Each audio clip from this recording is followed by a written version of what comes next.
What's up, YouTube? This is Too Raw for TV. Well, I know a lot of you aren't going to believe me, but I think it was late Saturday night, early Sunday morning. I saw an article that said that Tucker Carlson had been spotted in Moscow, Russia.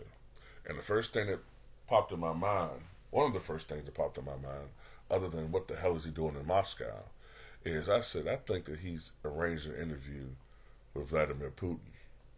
And it was confirmed yesterday that indeed Tucker Carlson will be interviewing Vladimir Putin. Reading from an article from MSN.com, former Fox News commentator Tucker Carlson confirmed yesterday that he will be interviewing Russian President Vladimir Putin. He will be the first Western journalist to do so since the start of Moscow's invasion into Ukraine nearly 2 years ago. In a statement posted to social media, Carlson said he will interview Putin, quote, because it's our job, we're in journalism, our duty is to inform people. I think it's also because of the fact that he saw what Shannon Sharpe, I know he's not a sports guy, but he couldn't have helped to see what Shannon Sharpe's interview with Cat Williams did. Last I checked, 56 million views. As you may recall, Tucker Carlson had an interview with Andrew Tate that got 78 million views. So how do you up the ante? Well, you interview the man who has been perhaps the most dangerous, I think he has been the most dangerous world figure of the past 20 years. Probably the most powerful world figure in the last 20 years. And the man at the epicenter of America's focus on foreign policy of the past 10 years. A man who America sometimes wonder what his influence relationship is with our allies as well as our adversaries. So he's very important. Carlson also said in a video confirming the interview, Western governments will certainly do their best to censor this video because that's what they do. Carlson had been spotted around Moscow, and he teased a possible Putin interview in a discussion with a Russian reporter from the state channel Izvestia, saying, "We'll see."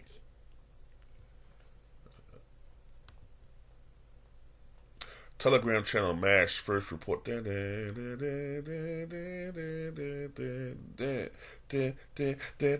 sorry, I had to say that. MASH. Telegram channel MASH first reported that Carlson was seen in Moscow and published a photo of him at the famous Bolshoi Theater, attending the ballet Spartacus. According to the channel, it is Carlson's first trip to Russia, and he has been there since February the 1st. Kremlin press secretary Dmitry Peskov declined to comment on speculation that Carlson may interview Putin. Moscow has imprisoned 2 American journalists for reporting within Russia since the beginning of the war in Ukraine. Wall Street Journal reporter Ivan Gershkovich and dual Russian-American citizen Alsoy Kermasheva, an editor for Radio Free Europe / Radio Liberty. In Carlson's X statement, he alleged that the Western media is misleading its audience about the war in Ukraine. Our media outlets are corrupt, they lie to their readers and viewers, and they do that mostly by omission.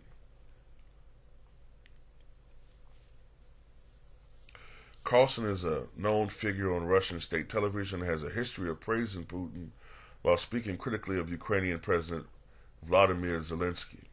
I do agree that American journalism in general, are biased toward Ukraine. I think that's very, very obvious.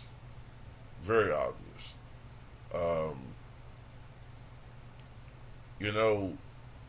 I started noticing the anti-Russian sentiment in the media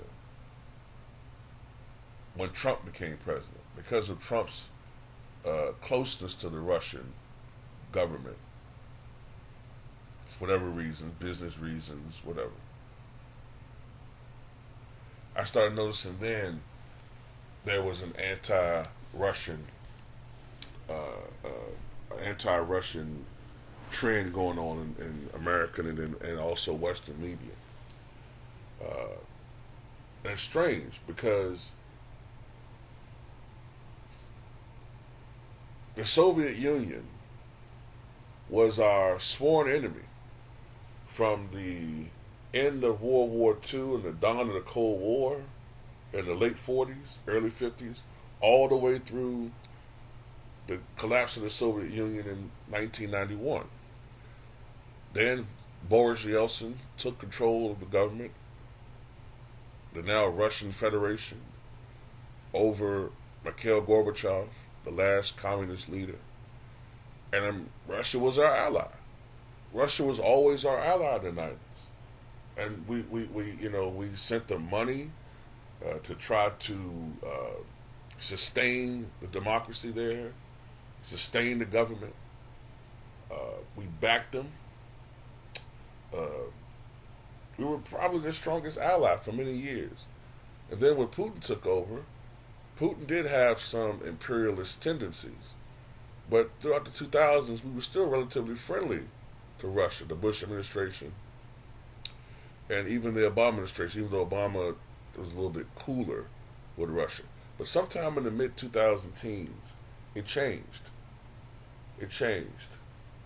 And I don't know, I have my issues with Ukraine. Number one, many people in their government are neo-Nazis. I mean, think about this. Zelensky is a Jewish individual who is often surrounded by bodyguards who are neo-Nazis.